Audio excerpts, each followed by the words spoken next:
Құмар қуған қыз. Ғани Бейсен. 18 бөлім. Арадан көп өтпей ағам айтқан жаз келді. 2 айлық демалысын алыпты. Екеуміз қыдырамыз дейді. Қайда барамыз деп сұрадым. Шетелге барайық, Египетке дейді. Әкемнің жылы өтпей қыдырғаным жарамас. Егер барамын десеңіз, өзіңіз барып келіңіз дедім. Осыдан соң бірге барайық деп тағы да 2 рет айтты. Әкеңнің жылы өтпестен некеге тұрдың деп анам ренжіп жүр. Некеге тұрсам, мен сізді жақсы көргенімнен тұрдым ғой. Енді сізге еріп шетелге кетсем, ағайын туыстан ұят болады. Олар менің анамды түтіп жейді. Өзіңіз бара беріңіз деп рұқсатымды берген болдым. Әкеңді көз тірісінде іздемедім деген едің, өлгенде мұншама қайғырғаныңды түсінбей тұрмын. Жарайды жаным, сөзіме ренжімеш, бармасаң өзім барып келейін деген ағам шетелге дайындалды. Әрине, мына мен де дайындалдым. Қайда десеңіздер айтайын, сол баяғы казиноға дайындалдым. Сөйтіп жүргенде турфирмадағы құжаттар дайын болды. Ағам бір чемоданмен Египетке ұшты. Мен казиноға ұштым. Содан 10 күн қатарынан армансыз ойнадым. Сол 10 күнді қазір есіме түсірсем, жылағым келеді. Тастап кеткен ақшаның бәрі бітті. Әдемі жеңешемнен тағы да $100 алдым. Ол да бітті. Ауырып жүрмін деп анамның отпускілік ақшасынан сұрадым. Ол да бітті. Тіпті үлкен ұлынан 25 000 алдым. Ол да жоқ болды. Қысқасы осы 10 күннің ішінде мен бейбақ белшемнен қарызға баттым. Міне, казино дегенің осындай ауру. Ауру болғанда да емі жоқ ауру. Бұл аурудан 1000-нан 1 адам ғана айығып кете алады. Яғни, 1000-нан 1 адам ғана өз еркімен тоқтай алады деген сөз. Ал өкінішке орай, сол 1 адам мен бола алмадым. Құдай маған бермеді емес, берді. Бергенді ұстап қала алмадым. Сөйтіп, мына ағамның маңдайын ашпадым. Еркектің маңдайы 1 рет ашылмаса, ешқашан ашылмайды деген рас екен. Мен бейбақ 4 құбыласы түгел адамға тіреу бола алмадым. Әйтпесе, мынандай еркекке қолдары жетпей жүрген қаншама қыз бар. Оның үстіне құрсағым қаңырап бос жүрді. Бұл енді Алладан келген іс болды. Менің ағам сонда ғана ойлана бастады. Ерте күздің алды еді. Бір күні жұмыстан келген ағам тым көңілсіз көрінді. Не болды жаным деп еркелей бердім. Еркелемей қайтейін. Ағамның көңілі болмаса, өз басым қатты қорқатымын. Тіпті зырылдап кететімін. Жай, мазам болмай тұрғаны деп қоя салды. Мен сонда 2-ші рет сұрадым. Онан 3-ші рет сұрадым. Сонда ғана тұнжырап отырған ағам сөйлей бастады. Мына 2 баланың маған деген көзқарасы өзгеріп барады. Әсте, соның бәрі анасынан келсе керек. Бала деген бәрібір анасының жағын алады екен. Сені бір домалақ туып берема десем, болмай жатыр ғой. Оны саған қайта-қайта айта берейін десем, сенің көңіліңе қараймын. Ренжітіп аламын ба деп қорқамын. Бірақ айтпасыма болмайды. Маған бала керек деп барып, бірақ тоқтады. Міне, осыдан соң бұрынғыдан да қатты қорқатын болдым. Сөйтіп, қорқынышыма үрейім қосылды. Соңынан терең депрессия басталды. Өйткені ағам білмейтін $2000 қарызым бар. Бала көтермей жүргенім бар. Айтқан өтіріктерім бар. Жүре берсем, ол да менің алдымнан шығады. Әкемнің болса жылы жақындап қалды. Және де маңдайымның соры болған казином бар. Пендемін ғой. қатты ойлана бастадым. Қарап отырсам, ағамның талғамы ұшан теңіз. Маған бала керек деп жиі айтатынды шығарды. Тіпті талап қыла бастады. Бірге докторға барайық, дедім. Мен де соны айтқым кеп жүрген, дейді. Бұларда біраз үлготтар бар. Олар ел қатарлы емханаларға бармайды. Олар президентский деген үлкен емхана бар, сонда барады. Ертең барамыз, дайын бол жаным, дейді. Шынымды айтсам, жылап жүріп дайындала бастадым. Ойлап қоямын, бізде бәрі жақсы ғой деймін. Ағам да қаусап қалған емес, өзім де кәрі емеспін, 30-ға толмаған келіншекпін. Сонда неге бала көтермеймін? Мұндайда екі жақтан болады дейтін. Құдай сақтай көр. Менен емес, ағамнан болғай. Егер менен болса, маңдайыма көк тігілді дей бер. Өйткені бала деп ағамның қақсауының түрі жаман. О баста көп айтпайтын. Мүмкін Құдай берет деп жүрген шығар. Мүмкін ұлдарының сөзі қатты батқан шығар. Әйтеуір, маған бала керек дегенді көп айтып кетті. Ертесіне қолынан ұстап ертіп әкелді. Барлық анализдерді тапсыртып, сараптамаға жіберді. Қорытындысы көңілге қонымсыз шықты. Труба көгеріп қатып кеткен, емдеу керек. Болмаса екеуінде алып тастау керек, дейді. Оны да қойшы. Бүйрек семген, қалыпты формасынан кішірейіп барады. Смещение, дейді. Мен сорлы бағымның ашылмайтынын сонда ғана білдім. Баяғы Аяру екеуміз бірге тұрған суық пәтер есімде. Не тапсам да сол жерден таптым. Жаурап жататынымыз соншалық арақ ішіп ұйықтайтын едік. Сонда өзімнің ыстық үйімді тастап жалдамалы пәтерге барып ем. Мен сорлы соның бәрін казино үшін жасадым. Қайтейін, жаздым, жаңылдым, адастым. Алайда бәріне кеш сияқты көрінді. Үзілме менің үмітім, үзілмеші. Сірәда мен бейбақ болсам да аузым дуал еді. Сонау қыз күнімде, егер де мені ешкім алмаса, қатын жібергенге, ол да алмаса, қатыны өлгенге тие саламын деп қалжыңдайтынмын. Енді мені тағдырымның торабы сонда қарай тартып бара жатқан сияқты. Міне, қатын жібергенге тидім. Енді бұған бала туып бермесем, қатын өлгенге қаламын. Шайпау аузыма құм құйылсын менің, тілім тасқа болсын. Жақсы сөз жарым ырыс деп бекерге айтпаған екен. Аузымнан жақсы сөз шықпағаны айналып кеп өзіме тиді. Ағам оны қайдан білсін? Күз соңына дейін қыңқылдап бастады.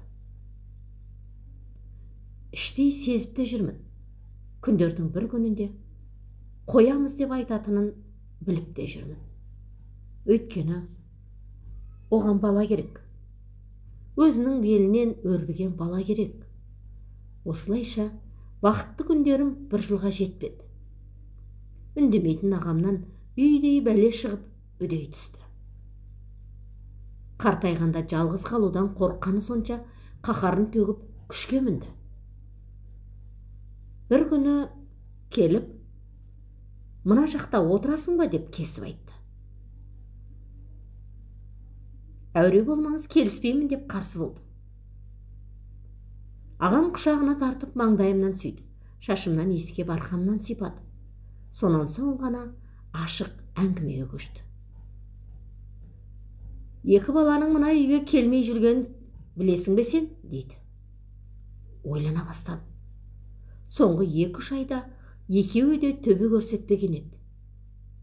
Мен бейбақ келмегендеріне қуанып жүрмін. Себебі үлкен ұлдан қарызым бар. Сол үшін келмесе екен деп тілеген едім. Құдай менің бұл тілеуімді де берді. Ағамның айтуынша қол көтере жаздаған. Бұрын менен тайсалатын еді, қазір өзіме қарсы шапты. Тіпті үлкен ұлым жұдыры қала жүгірді деп кемсеңдеп берді. Бала деген анасы үшін бәріне дайын тұрады. Ананы қорғаштайды. Демек, анау қатын бірдеңе деген шығар. Әйтпесе, екі баласы да әкесіне қол көтеретін ақымаққа ұқсамайтын. Сөйтсем, қызықтың бәрі менің сыртымнан өрбіп жатыр екен. Балалары үйге қайт дейтін көрінеді. Қайдағы бір қатын үшін анамды тастап кеттің дейді екен. Мұның барғысы жоқ. Былтыр үйге келгенде екеуі де үнсіз қалған. Ағамның айқайынан қорқса керек. Биыл олай емес екен. Әкесінен қорқпайды. Өйткені ол екеуі үшін мына мен кінәлімін. Ал әкесі мен анасының арасында не болды, балаға қызық емес. Ол қатын кім болса да осы екі баланың анасы. Сол үшін айдаладан айдақтап жүр. Тіпті сөздің ашығын айтып шорт кесіпті. Бізді балаларым бар деп іздеп отырма депті. Бұл сорлының бала деп қақсап қалғаны сол екен. Қарап отырсам, мына мен мұның отбасын бұзған боп шыға келдім. О баста әкеміздің желігі шығар, еркек қой деп жүріпті. Соңында аналарымен заңда ажырасып, менімен некеге тұрған соң ойлары өзгеріпті. Содан ол үйде кикілжің басталады. Оған себеп мынандай жағдай екен. Ағам турфирмаға барып Египетке заказ береді. Бұлар жылына 1-2 рет ұшып жүрген соң, олардың бәріне таныс. Әне, соны әлде бір қыз қатын қайтады. Ол да келіп жолдама алады. Сөйтіп бұрынғы байы мен қатыны бір күнде бір ұшаққа отырады. Екеуі де жалғыз барады. Басында ағам ұшақта бұрынғы қатыны барын білмейді. Сонда барып түскеннен соң саяхатшылар автобусында көреді. Әрине, шок болады. Қысқасы бірге барып, бірге келеді. Египетте ештеңе демесе де, елге келген соң ұрыс-керіс болған. Еркек деген бұрынғысы болса да бәрібір қызғанады. Сонда екі бала араша түседі. Оның соңы жоғарыдағы мен айтқандай, анасының жағын алған екі ұл ағама жүгіреді. Жүгіргенде де жай жүгірмей, жұдырғала жүгіреді. Мұндайды өз ұлдарынан күтпеген ағам безіп кетеді. Сонан соң отырып алып ойлана бастайды. Әне-міне дегенше қартаямын. Мына қатын әлі жас, алда қандай заман боларын кім білсін? Тым болмаса арамызда бала жоқ. Демек, маған бала керек дейді. Бұлайша айтқанда осы сөздің бәрін үлкен ұлынан естіген. Үлкен ұлға бұрынғы қатын айтқаны анық. Әкелерің ертең-ақ қартаяды, сонда анау жас қатын оның басына тышады. Ол қызға әкеңнің керек жоқ, оған байлығы керек. Анау Land Cruiser мен коттеджі керек депті. Мен бұл жайлы ойламаған екем. Менің дертім басқа ғой. Жалпы, мен байлық үшін байға тигендей болдым ба? Әлде шынымен де солай ма? Рас-ау, осы адамның мынандай үйі мен қалтасында ақшасы болмаса тиермедім? Әрине тимес едім. Сонда мына менің де байлық үшін жүргенім рас болғаны. Мұнымды кімге айтайын? Негізі бар ғой, осы адамға қатыны боп жүріп, бір рет галстугын тақпаппын. Өзі тұрып, өзі киінетін. Мен болсам, шашым ұйпа-типа боп ұйықтап жататым. Бетімнен бір сүйіп үйден шығып кете беретін. Осыны бір рет айтқан. Жаным-ау, біреулердің қатындары байларын киіндіріп жібереді екен. Сен болсаң, ұйықтап жатасың деген. Шаршап жатырмын. Сіз мені шаршаттыңыз дейтімін ыңырсып жатып. Жарайды бота ханым, ұйықтай ғой. 12 мүшең сау адам өзі киіну керек, деп кете беретін. Сонда мен екі елімді міндет қылсам керек. Әдірем қалсын, солай да айтқанмын. Негізі олай емес еді. Жалаңаш денемді көрсетуге ұялатымын. Таңмен тұрып киіну жақпайды. Түске дейін ұйқым қанғанша жататым. Онан соң казиноға барудың жолын іздейтінмін. Осылайша бір жыл өте шықты. Әкемнің жылы жақындап қалды.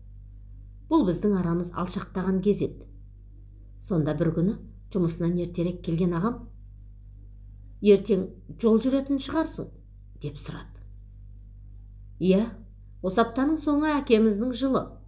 Баруым керек» дедім. «Мен оған бара алмаймын. Біз бір топ делегация Ақтөбеге жүргелі жатырмыз. Сен мына ақшаны қалтаңа салып ал, жолың мен әкеңнің жылына жұмсарсың. Сосын бар ғой, менің әкемнің де атын атасын. Оқитын молдаға жазып бер, Құранға қоссын» деп тағы біраз ақша берді. Бұл сорлы мені әлі де ауылда тұрады деп жүр. Мұндайда не деуші еді? Қабыл болсын деп қалтама басып, мен ақымақ, бәрі де өзім ойлағандай болғанына қуандым. Шынымды айтсам, аяқ асты ағамның кеткеніне қуандым. Себебі ауылдан ағайындар келеді, туыстар келеді. Олар бұл адамды көрмей ақ қойсын деп едім. Негізі, менің қорқынышым оларда емес. Әркім өз өміріне өз қожайын. Шалға тием бе, балаға тием бе, ол менің шаруам ғой. Менің басты қорқынышым ауылда тұрады деген анамның қалада тұрған еді. Әкемнің жылы қалада болады десем, қайда болады деп сұрамай ма? Сол үшін әкемнің жылы болатын күн белгілі болған соң тыпыршықтап әрең жүргенмін. Сонан бұл бармай-ақ қойса екен деп тілеп едім. Айтпадым ба? Мен ойлаған нәрсе бола қалады. Ағам бармайтын болды. Сонда бұл дегенің жай ғана сәйкестік пе? Әлде жақсының айтқан емес, жындының сандырағының келет дегені ме? Солай шығар сірә. Ал енді маған тобық бере көр дейін. Қалтамда ақшам болса, баратын жерім белгілі менің. Сол үшін иығымдағы екеуі тартыспай тұрғанда анам айтайын деп қоңырау соқтым. «Мам, үйдесіз ба?» десем, «Енді келе жатырмын» дейді. «Қазір міне, мен де барамын» деп жол бойына шықтым. Жап-жаңа көлік кеп тоқтай қалғанда мекен жайымды айтып мініп алдым. Сонда отырып, «Құдай десемші». «Әй, құрмағырдың баласы, мына көшемен жүрмеші» дегім келген.